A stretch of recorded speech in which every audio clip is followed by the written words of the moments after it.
ইসলামের সকল হুকুম আহকামের দুটি মৌলিক ভিত্তি হিসেবে আমি তুলে ধরেছিলাম ন্যায়পরায়ণতা এবং সত্যবাদী। ইসলাম সত্যের উপর প্রতিষ্ঠিত, ইসলাম ন্যায়পরায়ণতার উপর প্রতিষ্ঠিত। আমি দেখলাম যে পবিত্র কোরআনে হুবহু একটি আয়াত আছে এই বিষয়ের উপর। আল্লাহ সুবহানাহু ওয়া তাআলা কোরআন মাজিদে বলেছেন, ওয়া তাম্মাত কালিমাতু রাব্বিকা সিদকাও ওয়া আদলা লা মুবাদদিলা লিকালিমাতিহি। আল্লাহ সুবহানাহু ওয়া তাআলার সকল আদেশ এবং সকল নিষেধ এবং সকল কথা, সকল উপদেশ, সকল সংবাদ, সকল বাণী সমাপ্ত হয়েছে ন্যায়পরায়ণতা ও সত্যবাদিতার উপরে। আল্লাহু আকবার। আল্লাহ সুবহানাহু ওয়া তাআলার সকল আদেশ, সকল নিষেধ দুইটা মানদণ্ডের উপর দাঁড়িয়ে আছে। আল্লাহ নিজে বলছেন সিদকাও ওয়া আদলা, সত্যবাদিতার উপর, ন্যায়পরায়ণতার উপর। লা মুবাদদিলা লিকালিমাতিহি। আর আল্লাহ সুবহানাহু ওয়া তাআলার কথার কোনো চেঞ্জিং এবং পরিবর্তন নাই।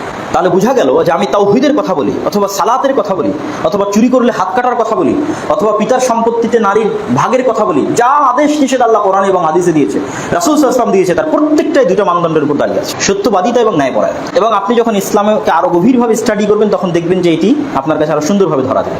যেমন লা ইলাহা ইল্লাল্লাহ, এই কালেমার অর্থ কি?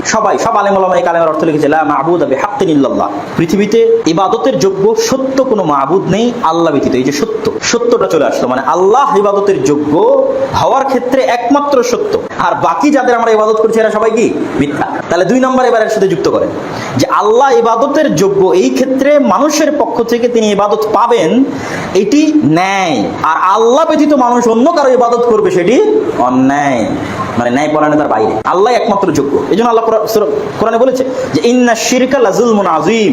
শিরকে আল্লাহ গুনাহ, মানে যামবুন আরবি শব্দ গুনাহ এইভাবে বলেন, বলেছে জুলম, অত্যাচার।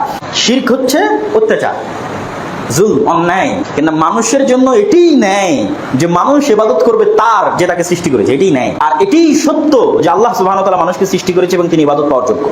তাহলে আল্লাহর সাথে মানুষের সত্যবাদিতা এবং মানুষের ন্যায়পরায়ণতার 1 নম্বর যে কাজ, সেটা হচ্ছে তাওহীদ। এটাই সত্য এবং এটাই ন্যায়, আর এর বাইরে গেলে সেটা মিথ্যা এবং অন্যায়। ঠিক এভাবে আপনি ইসলামের প্রতিটা বিধিবিধানের মধ্যে যাবেন, দেখবেন এভাবেই সব জায়গাতে আপনি সত্যবাদিতা এবং ন্যায়পরায়ণতাকে আবিষ্কার করবেন যে পুরো ইসলাম দুটি জিনিসের উপর দাঁড়িয়ে আছে। আল্লাহ নিজে সত্যবাদী এবং ন্যায়পরায়ণ, পৃথিবীতে যত নবী রাসূল পাঠিয়েছেন সব সত্যবাদী এবং ন্যায়পরায়ণ, আর ইসলামের যত বিধিবিধান আছে সকল বিধিবিধান ন্যায়পরায়ণতা এবং সত্যবাদিতার মানদণ্ডে দাঁড়িয়ে আছে।